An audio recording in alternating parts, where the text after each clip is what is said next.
All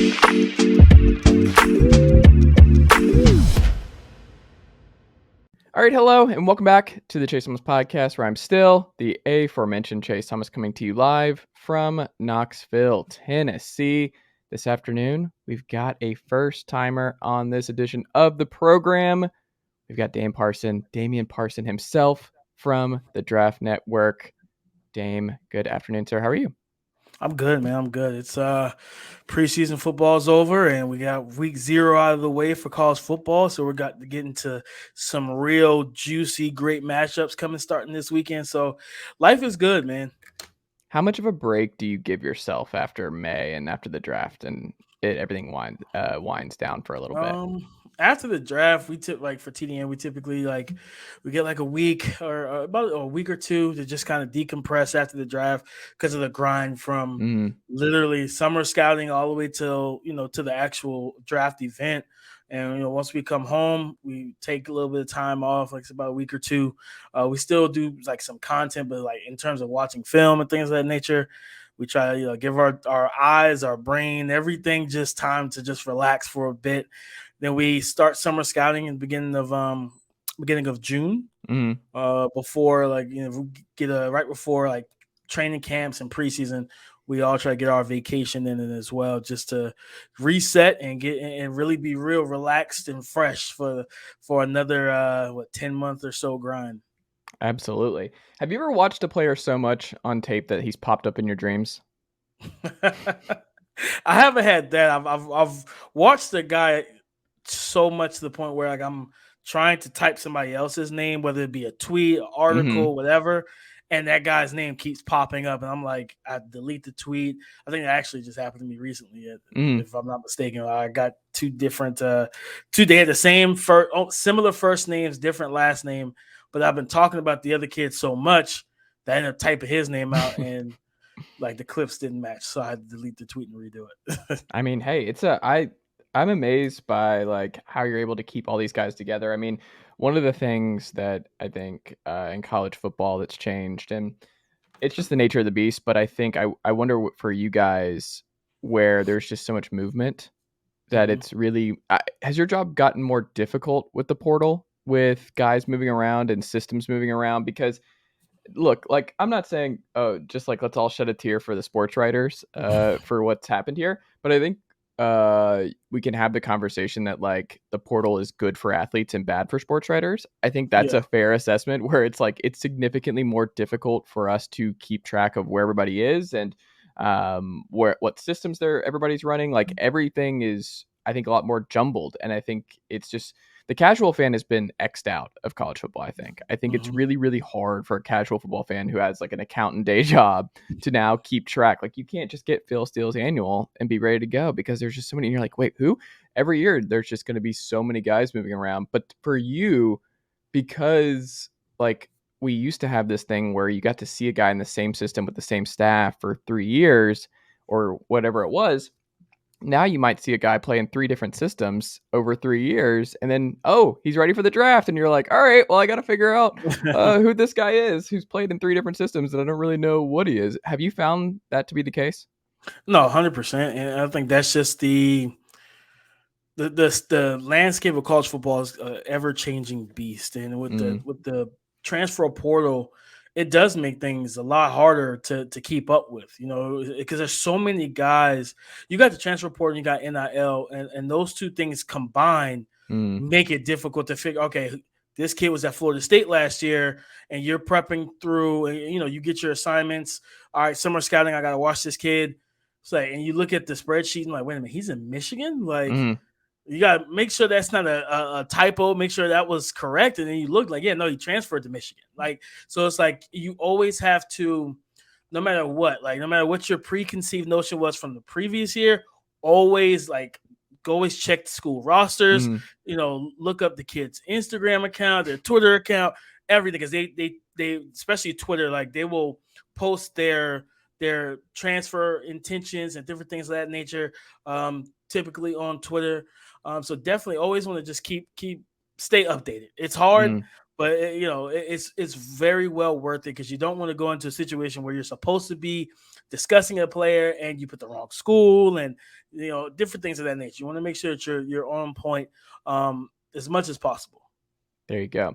Well, before we go any further, don't forget, folks, you can watch us on YouTube as we continue growing out the YouTube channel, youtube.com/Chase Thomas Podcast. So you can watch this interview and every other episode of the Chase Thomas Podcast there, and also Apple Podcasts, Spotify, wherever you get your podcast, the Chase Thomas Podcast, every single day here on the Blue Wire Pod Network. Great interviews like this one right here with Dame. So make sure you're subscribed on your preferred podcast player.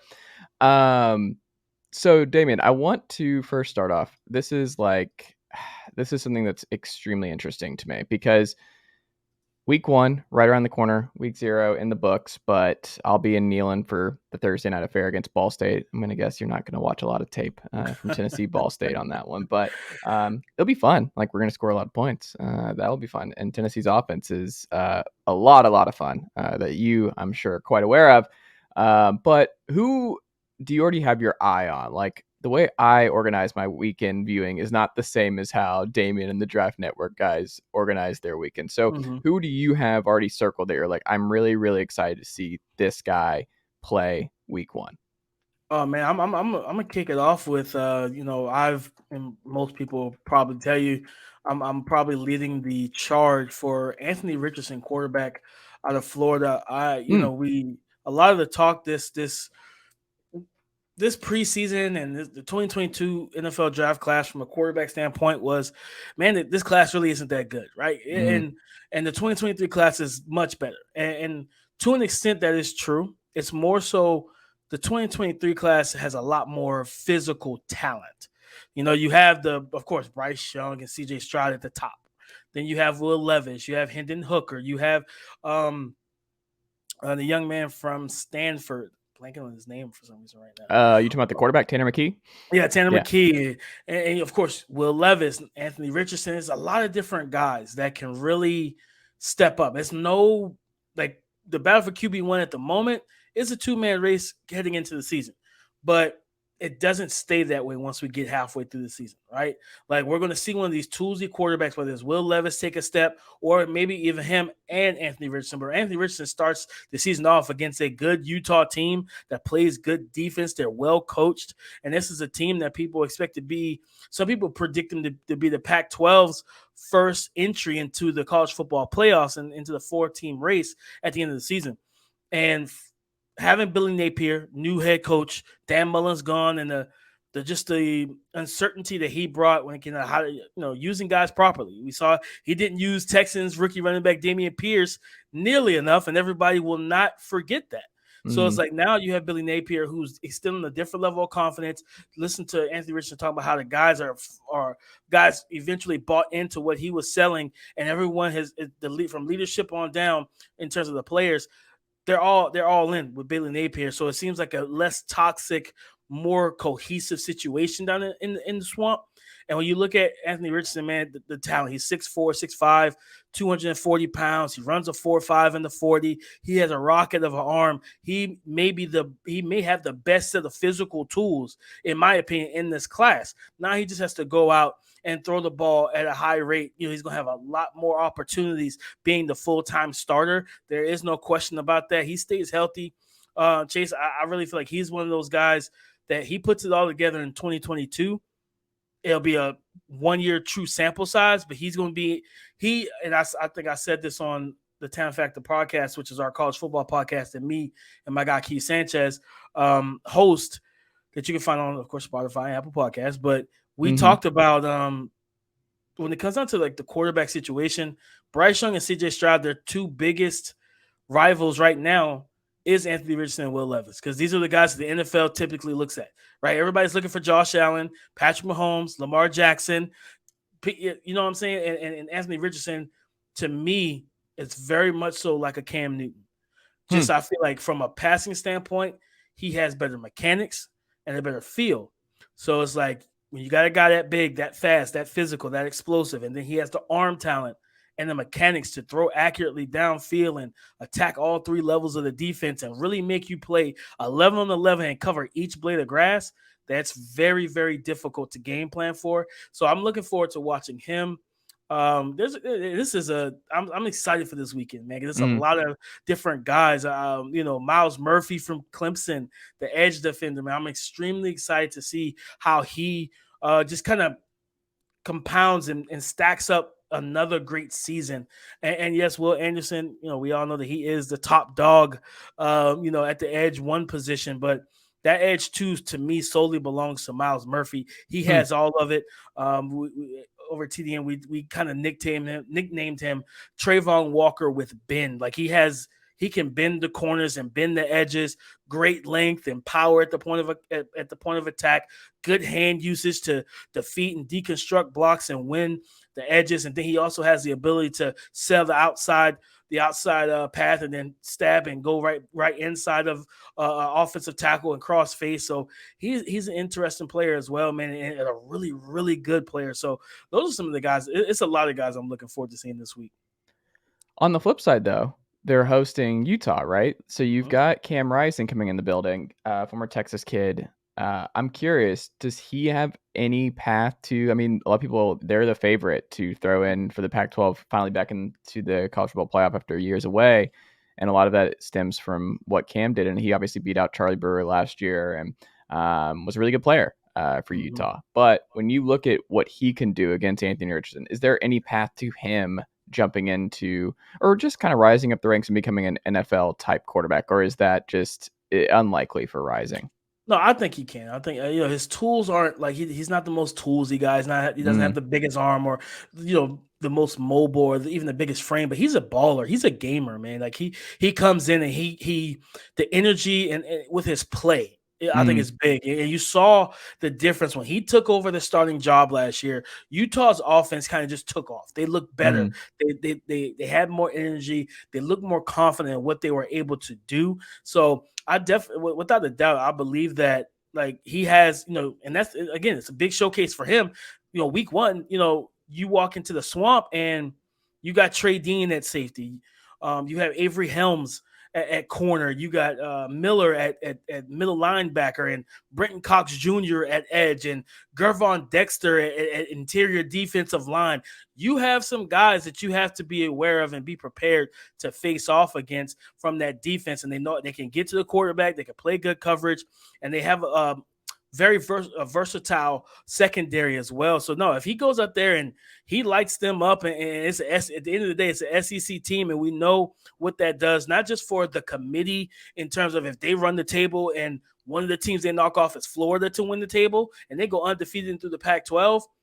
That's big. That to me, that almost pigeonholes them. mm. Like put that name in there as one of the top four, because you can say, oh, Cincinnati didn't beat a SEC team last year, but they made it to the playoffs. If Utah goes in and Cam Rising leads them to an undefeated season and they knock off the Gators in Florida, you could go ahead and pencil them as a team that is for sure going to be one of the 4 teams in the playoffs. But this is an opportunity for him to just go out there, show his skill set, show that the moment's not too big for him, because it's a 7:00 game too, like Mm. on the East Coast. Like, man, that's close. That's as close to prime time as you're going to get, heading, with college football. So absolutely, Cam Rising has a big chance to go out there and plant his flag and watch that flag kind of raise up the flagpole.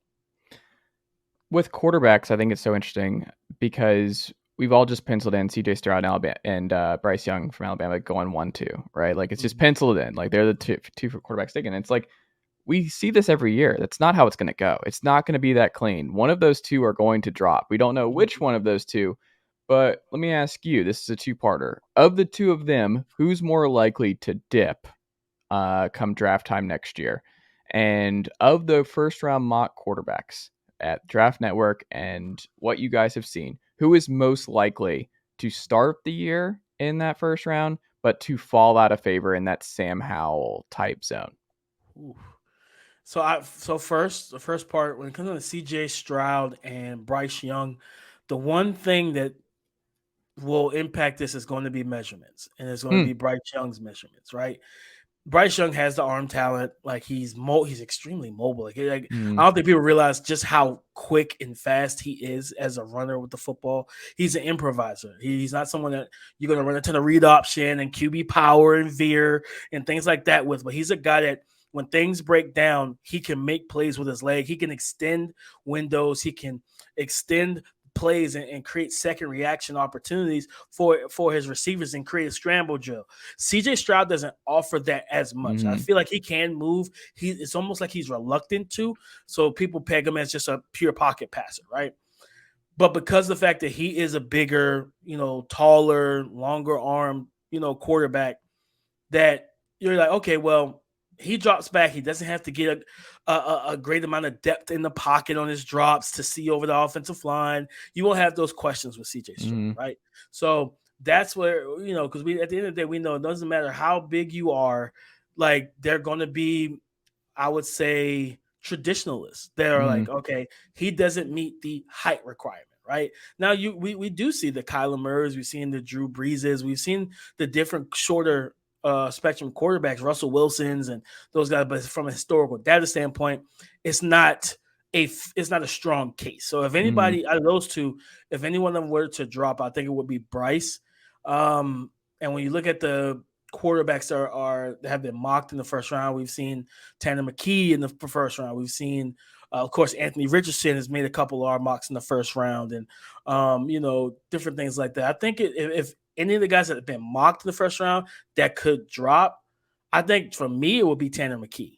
McKee has a really strong arm. He's 6'6", big, tall, high hip, long leg guy, but from a mechanical standpoint, there's some things he's got to clean up, right? And a guy like him, he's not really mobile. He's a pocket quarterback. So typically with those guys, you have to have a strong interior line. I'm talking left guard, center to right guard to keep his lap clean, right? I call it putting the like you're at dinner and you put that napkin over the lap so you don't so you don't waste any food on your good pants. Like that's what you have to do with more pocket style quarterbacks, right? We know Tom Brady. Tom Brady is arguably the greatest of all time at quarterback, right?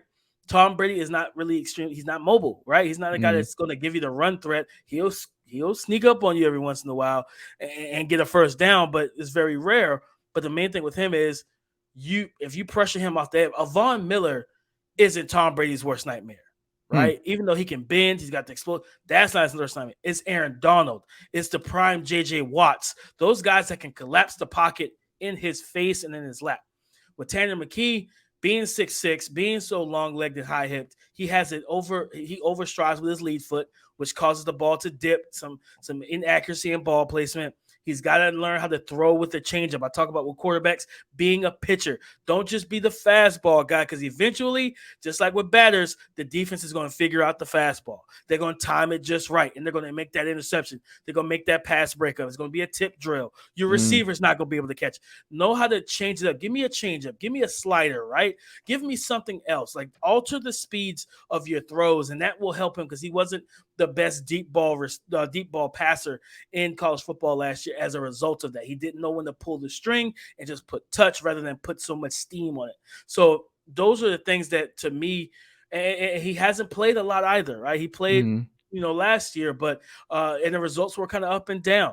Like I said, when things break down, he's not someone that he can shuffle and slide.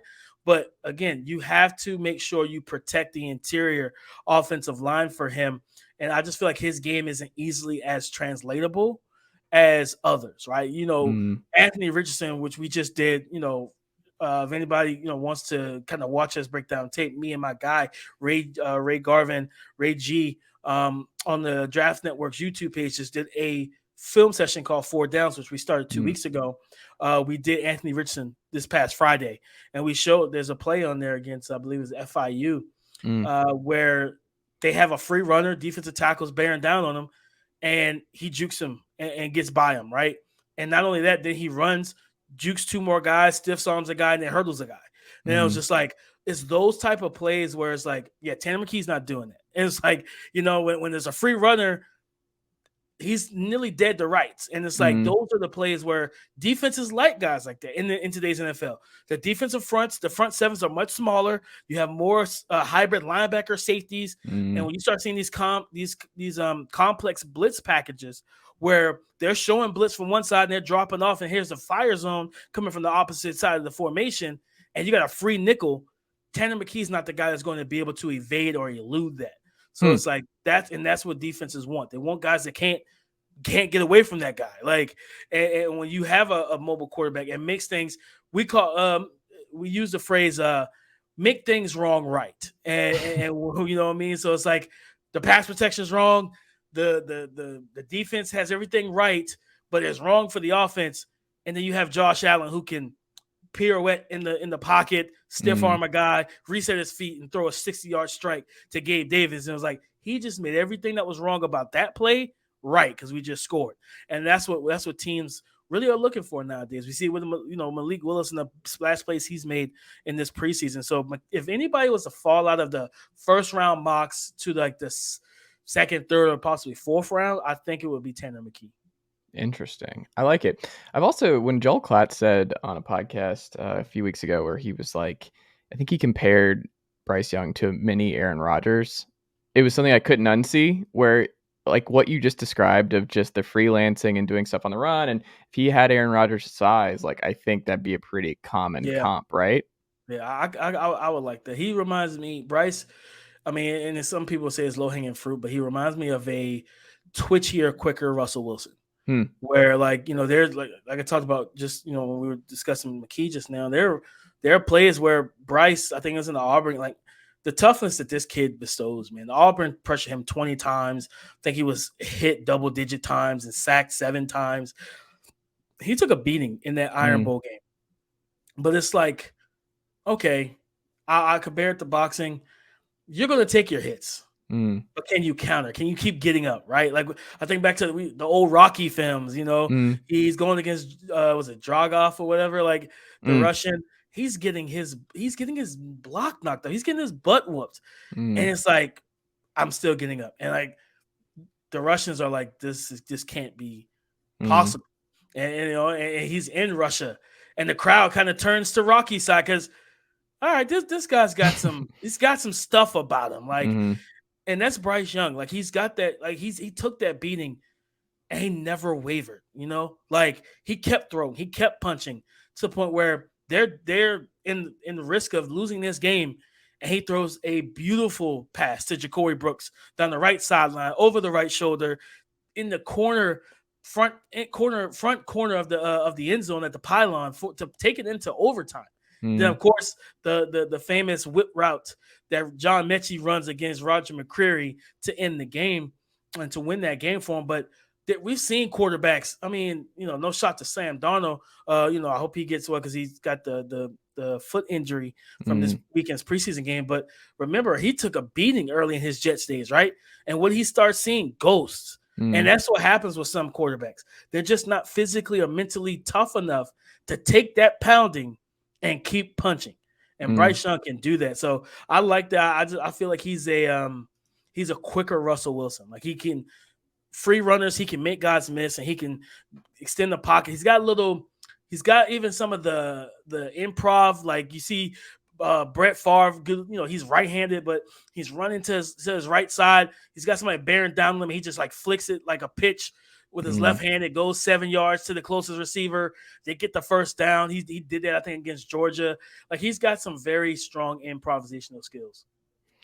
When you look at how the draft unfolded this spring, where everybody went and watching some training camp, watching some preseason, which rookie or rookies do you think is in the best position to contribute right away and will be a really good player right away for his team?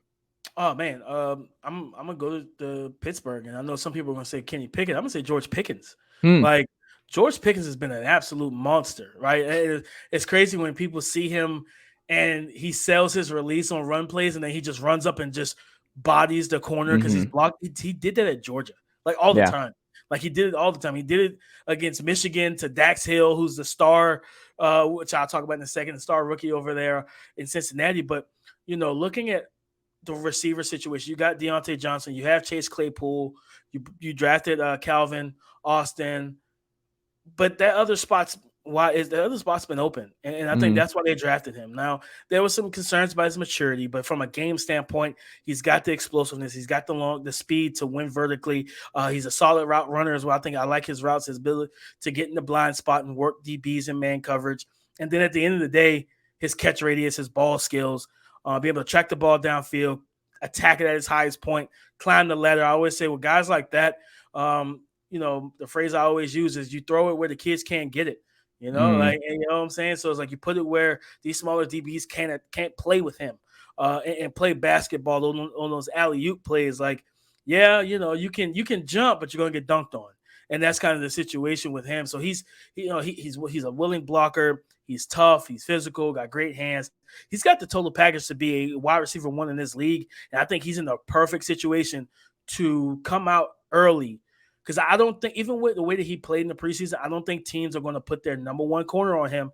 They're going to go to the more refined guy. The guy has proven himself for the past couple of years that they just paid, and that's Deontay Johnson, right? Because he's a route runner. He's quick. He's explosive. The one thing you don't want is cornerback 2 or 3 that isn't well equipped to cover him, to then man-to-man him, and you try to put your top guy on Pickens, and then he goes off. So Pickens may have to earn some of that respect from defenses, but I think he's in a great situation to thrive. And then I just talked about Dax Hill. Jesse Bates, he's returned to the team, came back to the organization, signed his free agent tender, because he knows he's not going to get it 9 times out of 10. He just watched Derwin James break the bank at safety. Cincinnati has to pay Joe Burrow. They have to pay Jamar Chase. They're going to have to figure out the T. Higgins situation. They got a lot of people they're going to have to pay. Jonah Williams is going to come up on the contract soon. Like at left tackle, they're going to have to pay different guys. And because of that, Jesse Bates 9 times out of 10 is not getting them, is 9.5 times out of 10 is not going to get paid by the Cincinnati Bengals what he wants. And now if he's willing to take a team-friendly deal, sure, I don't see that happening personally. So I think it's going to be a situation where he say, you know what? I am not doing it. I'm going to play this season out. I'm God forbid, I'm praying that he stays healthy all season so he can go into the offseason. Maybe they trade him to a team that says, hey, we need to add this high profile piece in our secondary. He gets paid. But because of that, Daxton Hill, who anybody that watched him at Michigan, he is a do-it-all safety. He can play the single high. He can play split zone safeties where it's 2 of them in the back and play cover 2 deep. He can come down in the nickel. He even plays. He's got the tools to play outside corner as well. And then, of course, he's in a tremendous blitzer off the edge as a defensive back. He will lay the lumber to unaware quarterback. So he has a lot of those things that are very translatable. And he's been making plays this preseason. So even with Jesse Bates there, I think Von Bell's their strong safety. Do not be surprised to see a lot of Daxton Hill or Dax Hill on the field, even with those other 2 veteran safeties on the field as well. I like it. We'll end on this, Damian. So when you look at the undrafted lists here, undrafted rookies, who did you like coming into the draft? You were like, they probably won't get drafted, but I'm really interested to see where they get on with. Who was the one that you liked watching their tape, watching their film in the college game, and then where they ended up that you're like, I think this undrafted player is going to be good? Who do you think it is? There's a couple of different guys, of course, but I would say off the top of my head right now, like I like, and I mean, I don't know how much he's going to play once the top guy returns from being healthy, but I like Jaylen Warren. I was a big Jaylen Warren fan, running back out of Oklahoma State that went undrafted, he signed with the Steelers, and he's had a good preseason as well. And I've really liked what I've seen from him because he's just really, he's tough, he's physical, he's got some twitch and juice in his game. He's got a compact, dense build, got some long runs and quick feet. And for offense or running back room where it's Najee Harris, Benny Snell, Anthony McFarland, I think Jaylen Warren could definitely carve out a role. And especially, I think the injury I heard was a sprained Liz Frank for Najee Harris. Liz Franks, period, are never good. Yeah. So like to hear, like it's like saying like, oh yeah, he's got a mild concussion. No, he's got a concussion. You know what I mean? So it's like it's it's interesting to see how because I don't think he's played or practiced much since the injury in terms of Najee Harris. So if for some reason he's in doubt to start the season, I think Jaylen Warren has earned not just a roster spot, but earned some quality reps. I like it. Damian, what can the good folks check out from you on the podcast front, the writing front over at the Draft Network this week? Man, I'll be dropping a video talking about my 5 preseason stars, rookie stars, or just preseason stars all around, guys that's really stood out to me this preseason. Of Give us course, like one. I said, Give us a tease. Give us one. Malik Willis from Tennessee, Okay. Tennessee Titans, man. He was my QB1 coming in.